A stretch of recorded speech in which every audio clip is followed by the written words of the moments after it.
தம்பி ஒரு 5 நிமிஷம் பா 1 கிலோ பிரியாணி போடு. சண்டே அதுவுமா நிறைய கூட்டம் இருக்கு போல. பாய் எனக்கு 1 கிலோ பாய். 1 கிலோவா 130 ரூபா. 130? டேய் தள்ளாதீங்கடா. தம்பி கொஞ்சம் இப்படி வாப்பா லைன்லயா தோ போயிடறேன் தம்பி. ஏன்பா தள்ளுறீங்க? கொஞ்சம் தள்ளி இல்லைங்கப்பா. ஆமாப்பா தலைவர் பிரச்சாரத்துக்கு கூப்பிட்டுருக்காரு. போடுப்பா. வணக்கண்ணே. வணக்கம் பாய். ஒரு 3 கிலோ போடு பாய். 3 கிலோவா?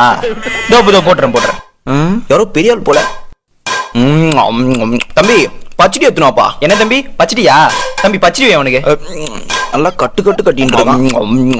எவ்வளவு நேரம் வெயிட் பண்ண விடுவான்னு தெரியலையே. ரெடி பண்ணு. அண்ணன் பார்சல் கட்டுறாரு, நமக்கு தான் கொடுப்பாருன்னு நினைக்கிறேன். இந்தாங்க கொடுங்க. தேங்க்ஸ். போயிட்டு வரேன் பாய். இன்னைக்கு இவன் தர மாட்டான் போலியா நமக்கு. வரவெல்லாம் பிரியாணி வாங்குறான், நமக்கு எப்ப பிரியாணி கிடைக்கும் தெரியலையே. அந்த பேலன்ஸ் அறிவு இருக்கா இல்லையா உனக்கு? சோத்திங்க நினைக்கிறேன். ஏங்க ஏன் காசை தானே கேட்டேன் நானு, ஏன் கோவப்படுறீங்க?